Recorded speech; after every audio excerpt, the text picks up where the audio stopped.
there's a strong contingent within the people that are going to be staffing the Trump administration that value Taiwan's survival, but not necessarily its sovereignty. He created the first major... The influence of people like Elon Musk, they are also of the concern for Taiwan. He mentioned about Taiwan is all in very negative, especially detrimental to Taiwan's national interest terms. A large arms purchase by the Taiwanese may be thought of as, okay, they buy the weapons from the United States, the U.S. is making a promise that it will come. But it's a promise in the future. And Trump is known to break promises all the time, break deals. When we think about Trump, we talk about Trump, he's not a quote-unquote normal standard political leader. Hello and welcome to Connected. I'm Divya Gopalan. As Donald Trump is inaugurated for a second term, the world is left guessing which statements and promises from his campaign trail will make it to the president's official policies. Now, among them, he's called for Taiwan to pay for protection, made threats directed at Taiwan's chip industries, and mentioned plans for heavy import duties on allies. There is so much uncertainty going into Trump's presidency, but what we do know is his wish list for his cabinet and the key picks that will be leading foreign policy and security.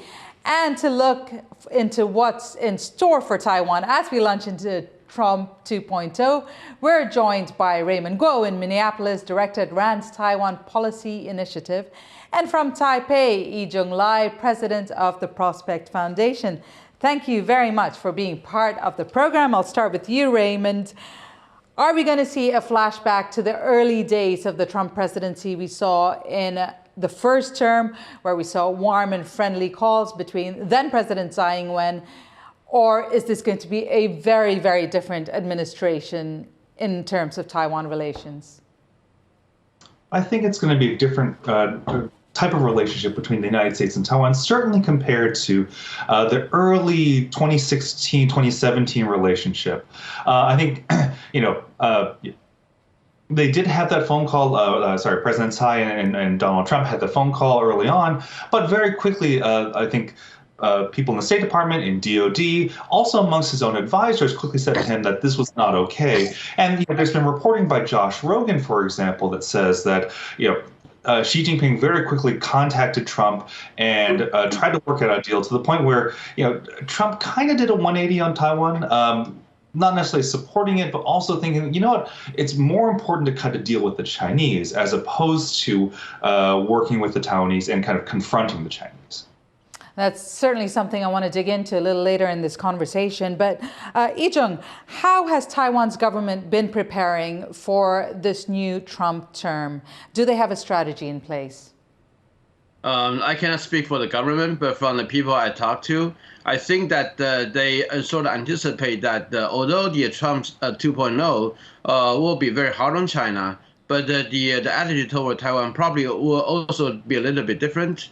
Because Trump 1.0 from year 2017 to year 2021, what we have is actually Trump leave the issue about Taiwan to people like his vice president, the national security advisors, the State Department, as well as the Pentagon, to work on those issues. And Trump 2.0, it seems that Trump himself has more or less a certain impression regarding Taiwan. So that's how he made a statement regarding how Taiwan should pay for its own defense and the issue about Taiwan chip industries.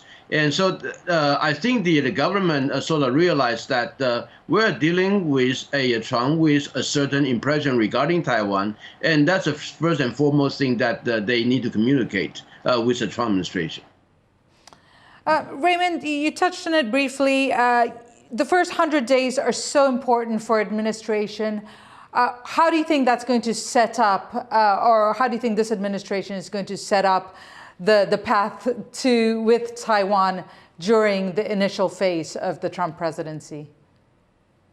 Well, I think a lot of it depends on the people he's going to get in the key positions. Secretary of State, obviously Chief of Staff, National Security Advisor, and also Secretary of Defense. And right now, looking at some of the names here, you've got Waltz coming in as National Security Advisor, which I think is quite a positive pick for Taiwan. He's a known to be kind of a China hawk. Marco Rubio as Secretary of State, I think he's, relatively hawkish vis-a-vis China as well. I think perhaps the key position that's being appointed is Elbridge Colby as Undersecretary of Defensive Policy. Now, he's very much, I don't know if I would say a strong supporter of Taiwan, but he's very much interested in, say, increasing Taiwanese defense. He's been very consistent in urging Taiwan to increase its defensive capabilities, and in that way will attract U.S. interest and U.S. Support for a stronger Taiwan. So, it really does depend on the personnel that Trump is able to bring in. I think one of the main issues, however, is that it's important to realize that, when we think about Trump, we talk about Trump, he's not a quote unquote normal standard political leader. He doesn't really have that much in the way of core beliefs. He tends to have personal policy, not national policy. So he individually will say or do whatever is personally beneficial for him. So it really depends who's in the room with him, how much sway they have with Trump. And sometimes it just comes down to who's the last person in the room who says the last comment, and Trump will often just follow that person's advice. Given that, I-Chung, what are your concerns for Taiwan's partnership and relations with Washington, given what Raymond's just said about how he's going to surround himself and who's going to be in his cabinet? I think Raymond is exactly right that the Taiwan's government and the people I talk to, they pay very close attention to who Trump picked to be in his cabinet, but not just about the cabinet pick, but also the dynamics among those people and their relationship with Trump. That's also another issue of the people's attentions. I think that due to the fact that Trump surrounded with him a lot of people with very different ideas, and many of them, they are actually contradicting to each other.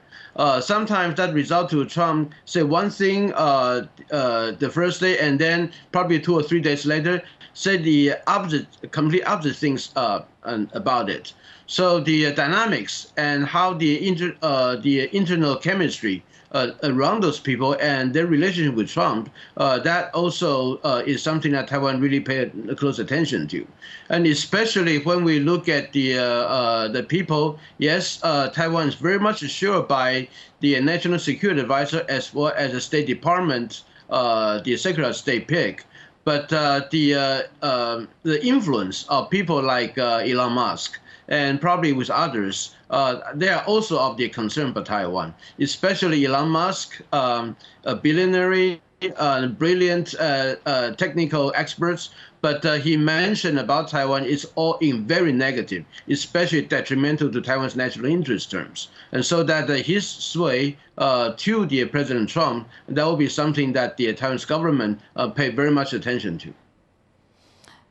And Raymond, I see you nodding there. Can you tell us what your thoughts on having people like Elon Musk being part or having the president's ear? Yeah, I mean, generally speaking, I think it's so there's a reason why you have Senate confirmation of key cabinet positions within the United States. It's so that one, that even though the president appoints these individuals, so they therefore represent the public to some extent, having Senate confirmation, advice, and consent is critical because it gives that individual like external certification and authority and qualifications. My concern with people like Elon Musk, Vivek Ramaswamy, the people in charge of this Department of General Government Efficiency, this is just an advisory group, is that they are entirely unaccountable to the general public. And so, it really throws a monkey wrench into the normal workings of the U.S. government, of any government, frankly, because you're just not sure. Like, a person speaking on behalf of the U.S. in terms of foreign policy, that should rightfully be the Secretary of State, because that individual has been confirmed, has the support not just of the president, but also of the wider Senate. But somebody like Elon Musk, a billionaire, has lots of deep pockets, can kind of speak off the cuff. Does he represent U.S. policy interests? It's this weird amorphous position, which I think can send, in many cases, difficult signals or unclear signals to other countries. How much should we respect or give weight to this individual's opinion, especially if they don't actually speak for the rest of the U.S. government?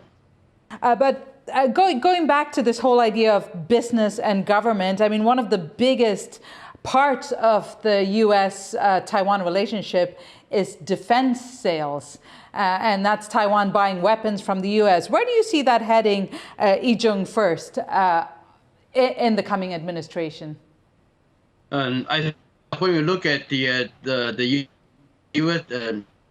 Nominee right now, and not just about the Secretary of Defense, but also the Deputy Secretary of Defense, as well as probably others, including people like Elbridge Colby. What we find out is that in addition to the very unorthodox pick of the people like Pete Hegseth, Trump himself also introduced a lot of the business executive in the defense industries into the Department of Defense and occupying an important position, including even in the secretary for the Air Force, for examples. So that I think that also introduced a very different type of the culture that Taiwan need to deal with the Department of Defense, because traditionally Taiwan had mostly deal with the Department of Defense by talking about the policy. But now, with a very different personnel and the mix in terms of the culture they introduced, they probably will get in touch with a lot of how to get things done and regulation, as well as other experience they have as an executive in the business world. And that is something that Taiwan is not very familiar with. So if you look at the whole Defense Department, the nominee by the Trump administration, I would say probably the person Taiwan could be very familiar with will be Elbridge Colby, and he's responsible for the policy. But that also introduced another layer of the complexity. That is, the Elbridge Colby himself really thinks about the Taiwan defense in terms of purely asymmetric defense. And in the last several years, the discussion between Taiwan and the United States, definitely the asymmetric defense is the direction that we need to go. But in the last, especially 2 years, Taiwan also found out, along with the U.S., is that it seems to introduce a very different tactic for coercing, even probably the attacking Taiwan, that is through the quarantine and blockade operations, that we started to feel it has an increasing strength as well as the frequency in the pressure in Taiwan. And right now that we haven't been able to figure out an effective way in dealing with this type of the threat. But then the Elbridge Colby, during his past statement and conversations, seems to brush aside the threat of this one, in which Taiwan right now is facing every day. So immediately, I think in addition to the pressure or the desire, we need to increase our defense budget. In terms of the policy level discussions, there will be this defense strategy. How are we going to deal with the Chinese everyday threat through the gray zone, and even we call it intensified aggressive behavior against Taiwan, which probably will lead to the blockade and quarantine blockade, and probably that eventually will lead to the invasion against Taiwan, but not in the manner of shock and awe patterns. So how we're able to start with this conversation, and because during the Biden administration, this realization started to sink into the policy planner in the defense. But now with a very different team, especially on the policy side, could be dominated by the people like Elbridge Colby. Are those the conversation that we had in the last 1 or 2 years with the Pentagon about the gray zone threat, that will be brushed aside, and we're going back to the square 01, that is the implement in whole of the asymmetric defense for the invasion scenario. Raymond, let me go back to you and bring up some of those points that I-Chung brought up here. So firstly, in terms of policy level, there seems to be a lot of concern with a disjoint as to what's needed for Taiwan and what's likely that the policy is going to be formed. So let's talk about first weapons sales. Go back to this number where Taiwan is, and that is something that the U.S. also wants. Are we going to see continued weapons sales to Taiwan? And given this new administration and how it's shaping up, is it going to be the kind of weapons that Taiwan needs?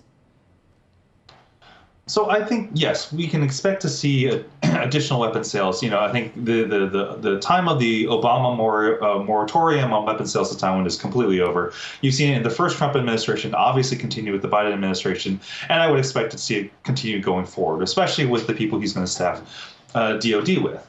And just kind of given the hostility towards China.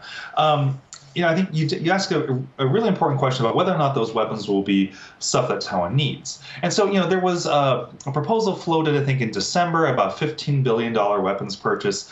I mean, by Taiwan of U.S. weapons, it made a big splash, but I think my biggest question was, you almost can't buy $15 billion worth of asymmetric weapons, of missiles, of launchers. The only way you hit a number that big is if you buy, say, F-35s or large capital ships, which the U.S.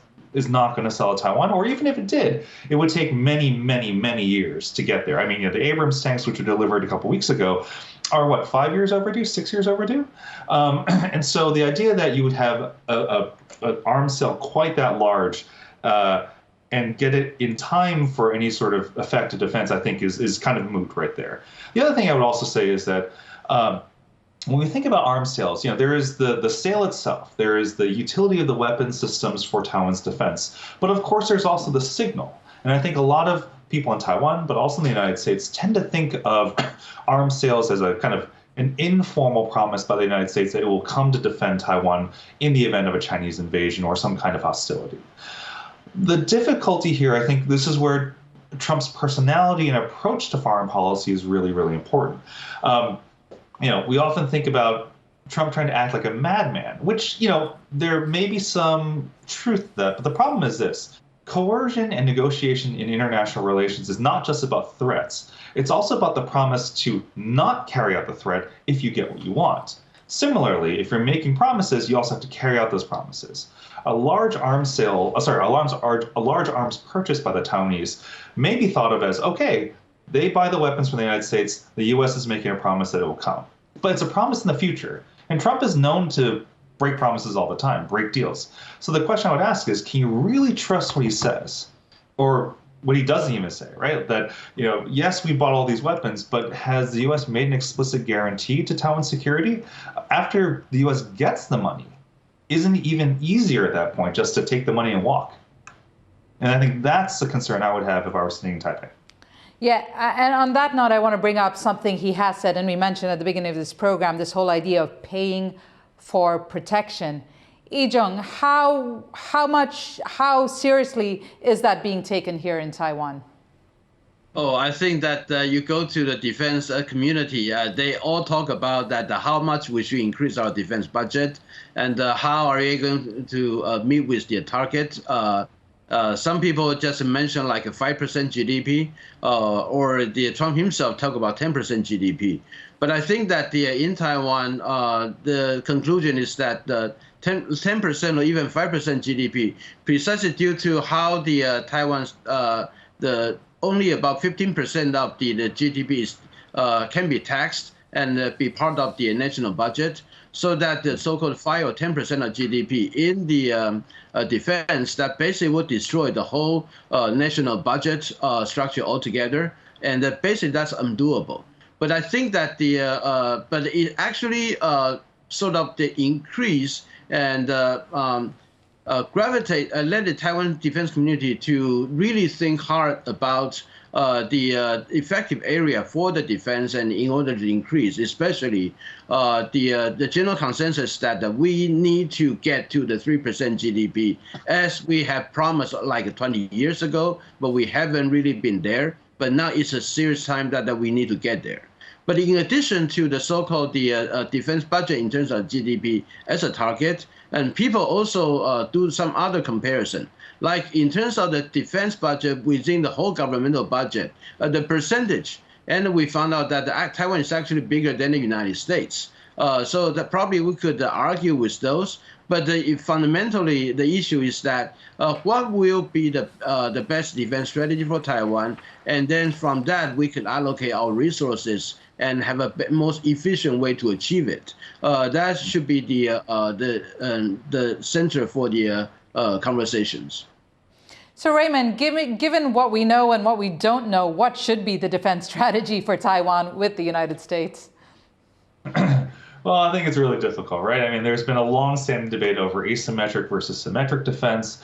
I tend to come down a little bit in the middle. I think it's important to understand, however, that there's a strong contingent within the people that are going to be staffing the Trump administration that value Taiwan's survival, but not necessarily its sovereignty. And that's a really important distinction.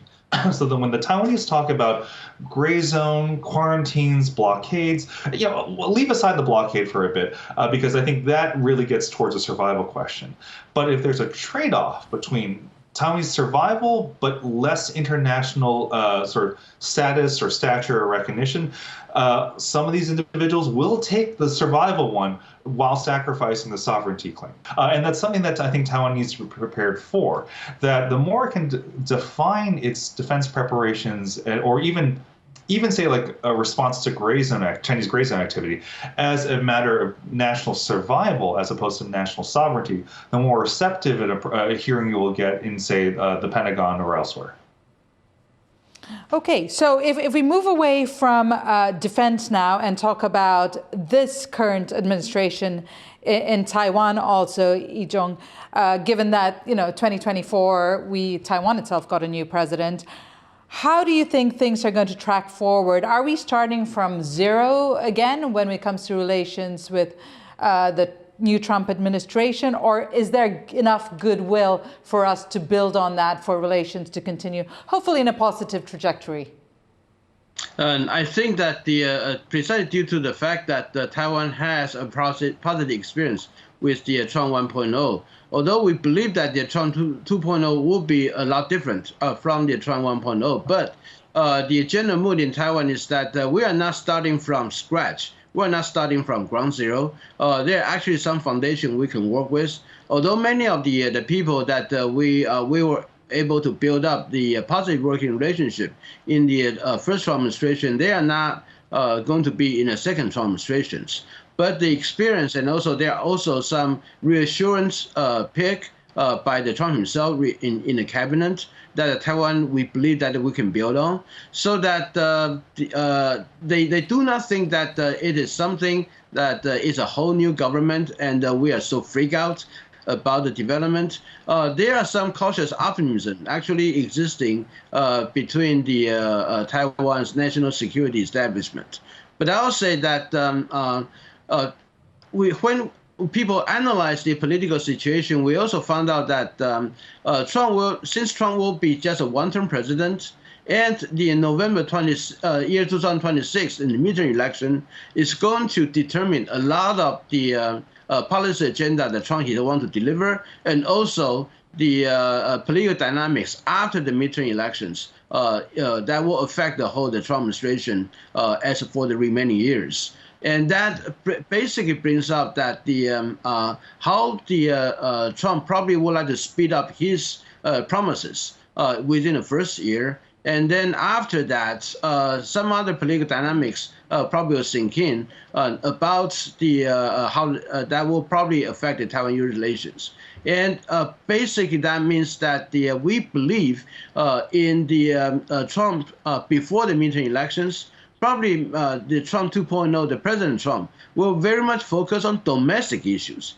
So such as the illegal immigrations, like the domestic economy, the job, that will dominate his policy thinking rather than a very hardline foreign policy agenda. So that's a lot of people, their assessment, they concluded.